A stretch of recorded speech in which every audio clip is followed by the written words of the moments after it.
안녕하세요 여러분, 뚜뚜 보미네입니다.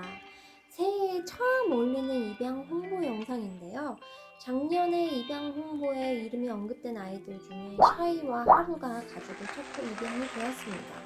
이 영상이 직접적인 영향을 끼치지는 않았지만 어쨌든 인스타나 블로그 등을 통해서 여러 방면으로 아이들이 홍보되고 가족을 찾았다는 자체가 너무 기쁘고요. 오늘 홍보하는 아이들도 다음에 입양되었다는 좋은 소식이 들렸으면 좋겠네요. 그동안 입양 홍보하면서 말씀드린 주제들은 첫 번째, 개를 키워야 하는 이유, 그리고 두 번째, 유기견을 입양하면 좋은 이유였습니다. 오늘 말씀드릴 세 번째 주제는 순종과 잡종, 그것이 문제로다이고요. 오늘은 편안하게 보미와 이렇게 앉아서 이야기를 할까 해요. 먼저 잡종이라는 단어를 껄끄러워 하시는 분들이 계실 텐데요. 저는 개인적으로 잡이라는 단어를 참 긍정적으로 생각하려고 해요. 여러분 잡채 좋아하세요? 잡채 이름의 뜻이 한자에서 찾을 수 있는데요. 섞일잡, 나물채, 이름 그대로 잡다한 나물들을 모은 음식이라는 뜻입니다. 그리고 여러분 잡탕, 이것저것 다 넣고 끓이면 얼마나 맛있게요. 잡곡, 흰 쌀밥보다 좋죠. 잡곡밥, 잡곡빵 다 건강해요. 집에서 동물을 기르는 애견 문화가 우리나라에서 본격적으로 시작될 때 시골의 잡종견들은 천대를 받고 외국에서 들여온 다른 종들을 자꾸 사고 팔면서 잡종개라는 말 자체가 뭔가 나쁜 이미지로 전락을 한 것 같아요. 그래서 요새 아주 우아하게 시고르 자부종이라는 말도 생겼던데 뭔가 있어 보이죠? 저도 태그에 많이 쓰는 말이지만 아마 여기서 처음 듣는 분들도 계실 거라 생각합니다. 시골 잡종. 어쨌든 잡종이라는 말의 나쁜 이미지는 애견 문화가 만들어낸 슬픈 결과물인 것 같고요. 잡종, 똥개 이런 것들 다 사실 나쁜 말 아닌 것 같아요. 섞여 있으니까 당연히 잡종. 그래서 저는 오늘 잡종이라는 말로 이 부분에서 오해가 없으시길 바랍니다. 몇 주 혹은 몇 달에 걸쳐서 입양을 할까 말까 고민하시다가 그래 결심했어 입양을 하자 이렇게 결정을 하시면 또 이젠 어떤 개를 데리고 와야 하나 고민하시게 됩니다. 그럴 때 인터넷 검색을 한다던가 유튜브를 통해 정보를 찾으시겠죠. 아니면 본인이 좋아하는 종이 특별히 있어서 또는 예전부터 키우고 싶었던 로망이 있던 그 종, 특별한 종을 찾으시는 분도 있으실 거예요. 그럼 먼저 순종과 잡종의 장단점을 알아보도록 하겠습니다. 순종, 장점 뭘까요? 일단 제일 큰 장점은 이쁩니다. 그리고 사람의 만족입니다. 너무 이쁘죠? 그 전부터 키우고 싶었던 로망이 있으신 분들은 정말 보기만 해도 배부르게 이쁘죠. 자, 그런데 이쁘고 내 로망을 실현해 준다는 장점에 비해 단점은 좀 치명적입니다. 순종개들은 대부분 고유의 유전병이 있을 수 있어서 각별한 주의가 필요합니다. 순종개만 선호하는 사람들이 많아지고 수요가 늘면서 순종견을 얻기 위해 무분별한 근친 교배를 하게 되고요. 거기서 오는 유전병들이 생기는 것이죠.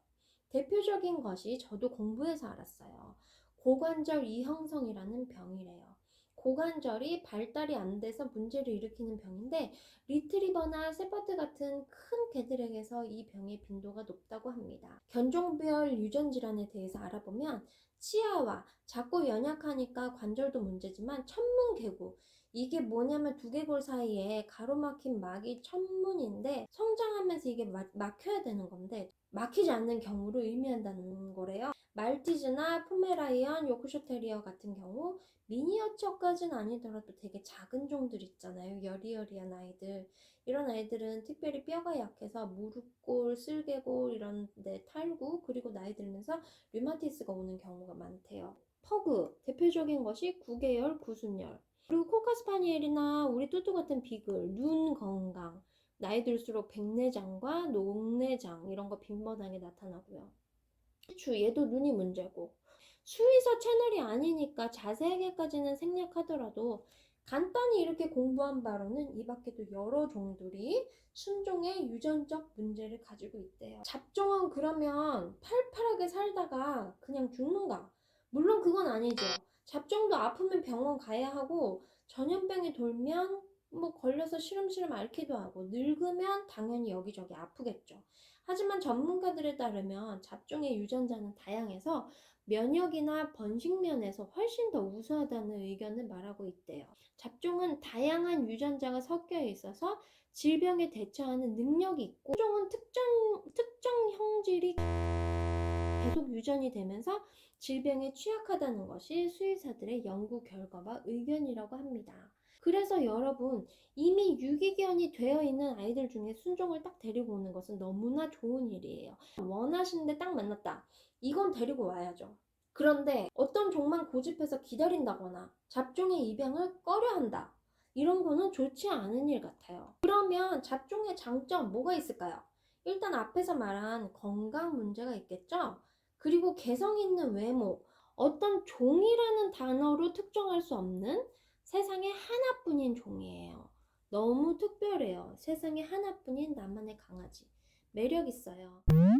잡종의 단점은 제 생각엔요, 단점 없어요. 단점 있나요, 여러분? 안 예뻐요? 아니에요, 여러분. 얼굴 보여주세요. 엄청 잘생긴 우리 범이. 사람도 목욕탕에 들어가서 탕 안에 다 같이 있으면 이 사람 저 사람 다 비슷하게 생겼잖아요. 그런데 나와서 자기가 옷을 어떻게 입고 화장을 어떻게 하고 머리를 어떻게 하느냐, 즉 꾸미는 것에 대해서 사람이 달라 보이잖아요. 개들도 마찬가지예요. 안 예뻐 보이는 개도 주인의 손을 타고 목욕시키고 털 정리되고 이빨이 관리되고 사랑받으면 이뻐진답니다.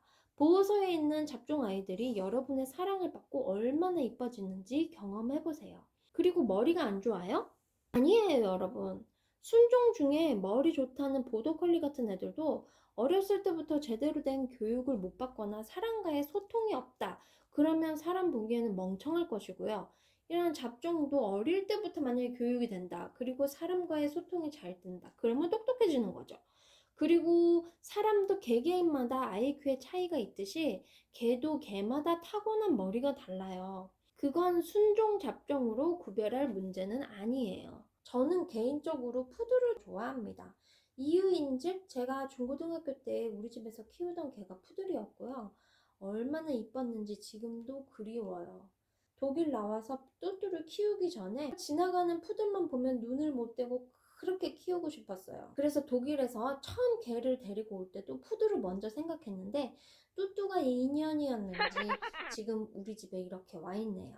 안녕하세요.